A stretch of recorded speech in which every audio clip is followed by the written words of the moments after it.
जय हिंद साथियों, आपको पता होगा फ्रांस के अंदर कैनिन्स फेस्टिवल होता है। फिल्म इंडस्ट्री वर्ल्ड ओवर की आई जाती हैं, वहाँ पे अपने आर्ट और कल्चर के बारे में बताती हैं। लेकिन ये स्टेबलाइज हुआ कैसे, ये बना कैसे दुनिया का इतना बड़ा आयोजन।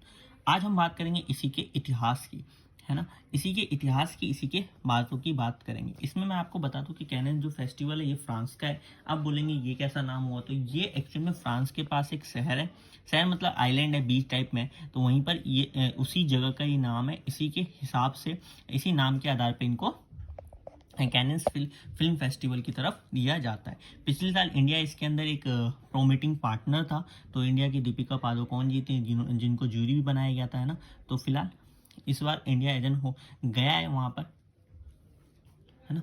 तो चलिए बात करते हैं कैनन्स फिल्म फेस्टिवल की। आपको बता दो कैनन फिल्म फेस्टिवल जो इस साल चलेगा वो मई 16 से मई 27 के बीच में चलेगा।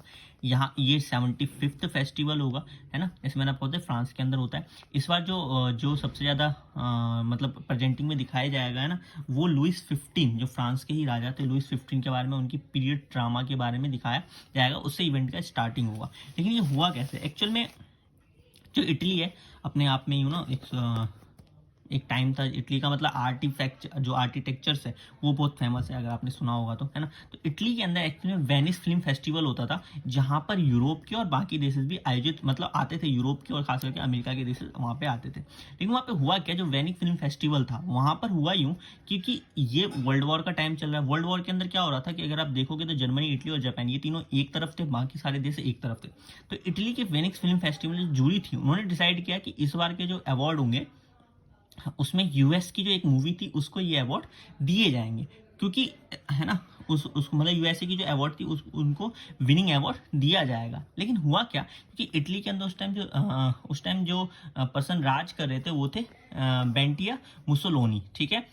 तो ये वहां पे राज कर रहे थे, और जर्मनी के अंदर नाजिस विचारधारा वाले जो एडोल्फ हिटलर थे वो वहां पे रूल आउट कर रहे थे।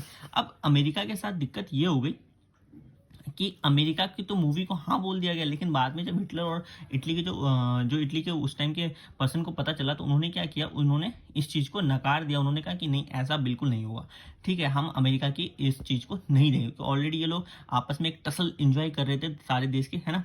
तो यहाँ पर ये डिसाइड किया गया, क्योंकि इस बार की जो मूवीज है उन्होंने हिटली की नाजिस प्रोपोगेंडा के साथ ओलंपिया को देने की बात की गई, और वहीं पर जो इटली की जो मूवी थी, सॉरी, जो जर्मन की जो मूवीज थी ओलंपिया, जो कि नाजिस प्रोपोगेंडा को प्रोपेगेट करती थी, उसको दिया गया, और इटली की जो फिल्म थी लुसोनिया सैरिया को दिया गया।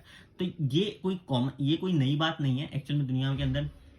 अगर आप आज की डेट में भी देखोगे आपको पता चलेगा कि किस हिसाब से जो नोबेल पीस प्राइज है या फिर और भी जो प्राइजेज है उसका ध्रुवीकरण होता है, उसको मतलब कहीं ना कहीं एक प्रोपोगेंडा के तौर पर अब धीरे धीरे उसको यूज किया जा रहा है। ठीक है, अभी यूक्रेन वॉर अगर, तो इसलिए आप शांति अगर पीस प्राइज देखोगे तो पिछले 2 सालों में सिर्फ और सिर्फ उन्हीं पर्सन को दिए गए हैं जो कि प्रेसिडेंट ऑफ रशिया के अगेंस्ट है या रशिया के अगेंस्ट है। तो कहीं ना कहीं ये कोई नई बात नहीं है। लेकिन यहाँ पर क्या हुआ कि उस टाइम इतना ज़्यादा सॉफ्टवेयर मतलब इंटरनेट अवेलेबल नहीं था, तो उन्हें लगा कि ये प्रोपोगेंडा, ये गलत चीज़ है। तो यूके यूएसए बीच में ही उस इवेंट को छोड़ करके आ गए।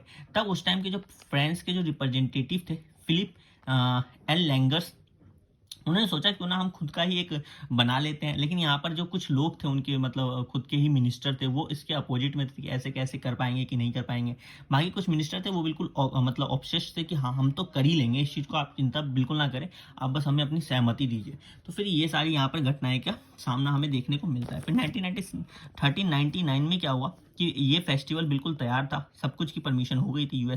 यूएसए कैनन्स कोस्टल यहाँ परमिशन ले ली गई थी। फ्रांस ने भी अपनी परमिशन दे दी की थी। उनकी जो कोस्टल सिटी है कैनन्स, जैसे मैंने आपको पहले बताया, कैनन्स से भी परमिशन ले लिया गया था, यूएस से भी परमिशन ले लिया गया था, सब कुछ हो गया था। लेकिन यहाँ पर हो जाता है वर्ल्ड वॉर। तो ये 1939 में ही आयोजित होने वाला था, क्योंकि यहाँ पे वर्ल्ड वॉर का आयोजित मतलब आगाज हो गया। तो कहीं ना कहीं ये सबको हमें कुछ टाइम के लिए उन्हें छोड़ना पड़ा फ्रांस को। लेकिन फिर जैसे ही वॉर खत्म होती है, टेंशन खत्म होती है, और first edition of Cannes film festival 1949 हमें देखने को मिलता है। इसमें बहुत सारी मतलब उस टाइम की जो मशहूर अदाकारा है या फिर एक्टर, जो भी आप बोल लो, वो सारे के सारे वहाँ पे मौजूद थे 19 कंट्री के आसपास।